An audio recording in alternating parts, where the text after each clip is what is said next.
Pessoal, então dando continuidade à nossa discussão, se a gente tem o caso aqui de um gás ideal e as partículas estão se movimentando de forma aleatória, eles vão ter uma energia cinética associada. Então cada partículazinha tem uma energia cinética associada.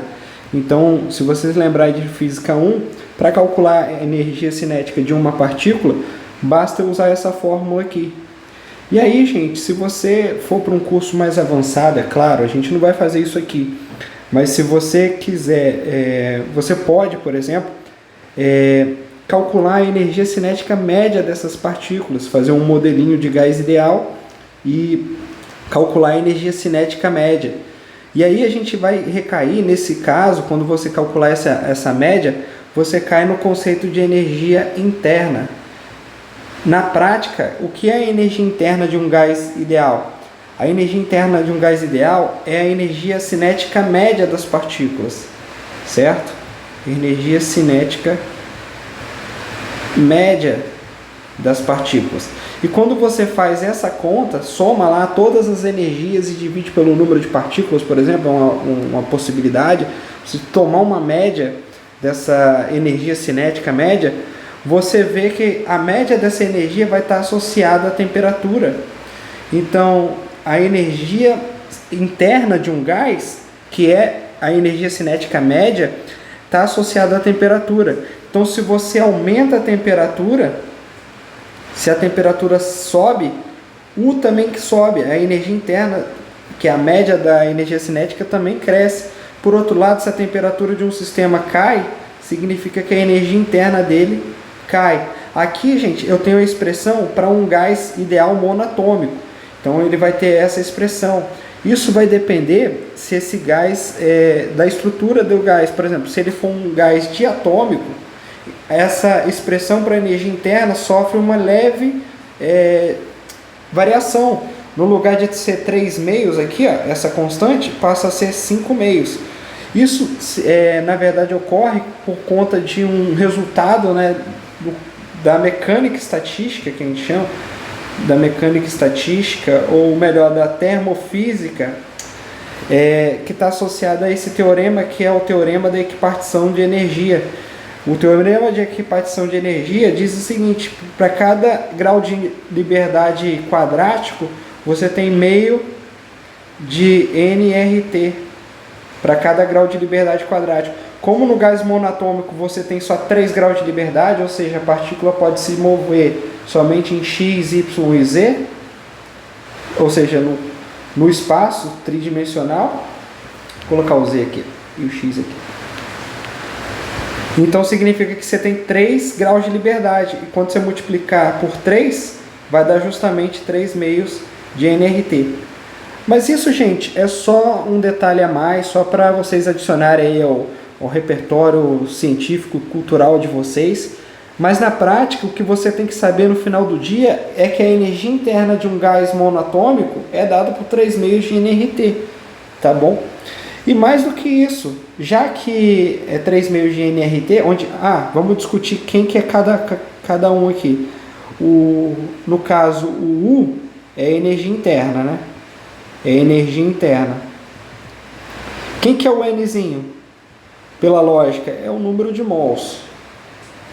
Quanto maior o número de mols, maior a energia associada. O R é a constante universal dos gases ideais, né? Que é ainda mais fundamental do que gases ideais na prática. Ela aparece em outros sistemas físicos, além dos gases ideais, e tem, é claro, a temperatura. Gente, lembra no nosso acordo que nesse contexto de termodinâmica, T tem que ser medido em Kelvin. Se não tiver medido em Kelvin, está errado. O resultado vai sair errado, beleza? Agora, gente, olhando para essa expressão, a gente vê que a energia interna é uma função estritamente da temperatura. Porque na prática, você vai ter um sistema com um número de mols fixo, na maior parte das vezes. Então, o número de mols vai ser fixo. 3 meios é uma constante, ninguém duvida. E R é uma constante também, então, na verdade, U é uma função que depende estritamente da temperatura, porque o resto é tratado, na maior parte dos casos, como constante.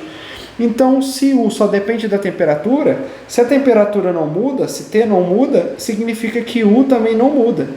Ou seja, numa linguagem matemática, se ΔT vale zero, a variação da temperatura é zero, então a variação da energia interna de um gás ideal tem que ser zero.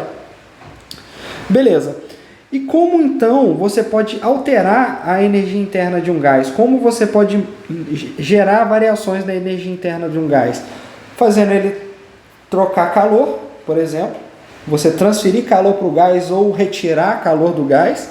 Ou seja, ele transferir energia via diferença de temperatura. Como que você faz isso? Você coloca o gás em contato com um corpo que esteja uma temperatura maior.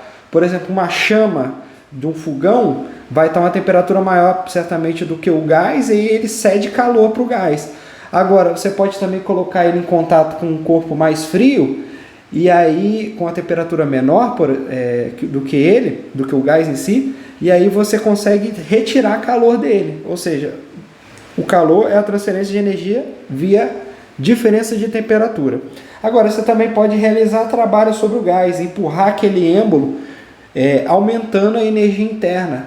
Você então aumenta a temperatura do gás, beleza?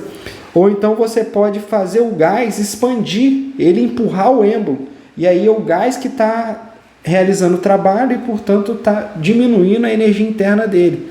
Gente, com isso a gente tem todos os ingredientes necessários para estudar a primeira lei da termodinâmica, para enunciar a primeira lei da termodinâmica, que diz que a variação da energia interna de um gás sempre vai ser igual ao calor que ele trocou, seja se foi recebendo ou cedendo calor, menos o trabalho que ele realiza. Então, a primeira lei da termodinâmica é uma espécie de inventário de energia. É um inventário de energia que vai te dizer, olha, o tanto de energia que mudou é justamente o que ele ganhou ou que ele cedeu nos dois processos que é possível dentro do contexto da termodinâmica, que é via calor, ou seja, transferência de energia motivada por diferença de temperatura, ou trabalho, que é o trabalho mecânico em si, compressão ou expansão do gás, perfeito? Então, ΔU é a energia interna, portanto, no SI vai ser medida em Joule, essa variação de energia interna, que é medida em joules também, e o trabalho também é medido em joules, beleza? E essa primeira lei da termodinâmica expressa especialmente a lei de conservação da energia. A energia não pode ser criada, não pode ser destruída, só pode ser transformada. É como se a energia aqui interna pudesse ser transformada em calor, sendo cedido para o sistema, ou então pode ser transformada em trabalho mecânico, que é o caso aqui quando o gás está realizando trabalho. Isso, na verdade, é o que sustenta todo o aparato tecnológico que a gente tem girando em torno de máquinas térmicas. Um motor, por exemplo, um motor térmico, ele usa a energia interna para realizar trabalho. Por exemplo, o motor de um carro, de uma locomotiva a vapor, ele pega a energia interna de um sistema e converte em trabalho. E então a gente está criando uma base teórica para compreender melhor como que funciona máquinas térmicas. E assim eu encerro, vamos fazer um pouco de exercício para treinar.